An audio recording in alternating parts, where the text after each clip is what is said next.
मौसम बदल रहा है, उसके साथ साथ हमारे डाइटरी हैबिट्स भी बदल रहे हैं। कभी चटपटा खाने का मन करता है तो कभी स्वीट्स। जानिए इससे हमारे गट हेल्थ पे क्या इफेक्ट होता है।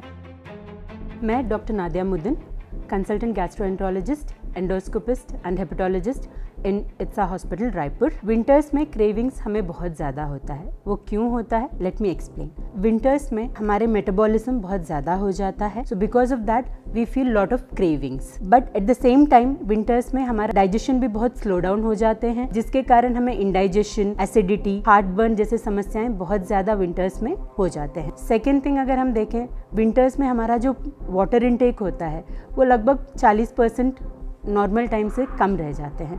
साथ ही साथ जो विंटर में एयर होता है वो काफ़ी ड्राई होता है, इसी के कारण डिहाइड्रेशन भी बहुत ज़्यादा कॉमन होता है। Because of all these winter में कॉन्स्टिपेशन की समस्या जो है वो भी बहुत बढ़ जाते हैं। स्मोकिंग विंटर्स में ज़्यादा होते हैं, उसके कारण भी गट रिलेटेड इश्यूज बहुत ज़्यादा होता है। अब बात करते हैं कि आपको कब डॉक्टर से कंसल्ट करना चाहिए।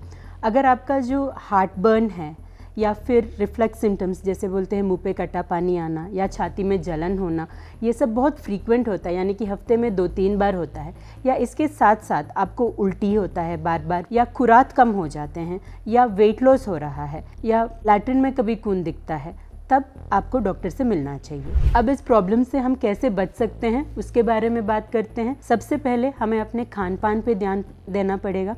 वो है कि स्मॉल फ्रीक्वेंट मील्स करना है। दिन में एटलीस्ट 4-5 बार आपको खाना चाहिए। अपने डाइट में ज़्यादा से ज़्यादा फाइबर इनकॉर्पोरेट करिए, दैट इज़ सीजनल फ्रूट्स जो आपको मिलते हैं या वेजिटेबल्स मिलते हैं, सलाड्स वगैरह आप इनकॉर्पोरेट करिएगा।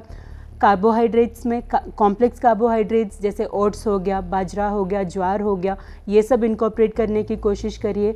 और पानी का मात्रा समर्स या विंटर्स हो एटलीस्ट 3 to 4 लीटर्स के आसपास रखने की कोशिश करिएगा।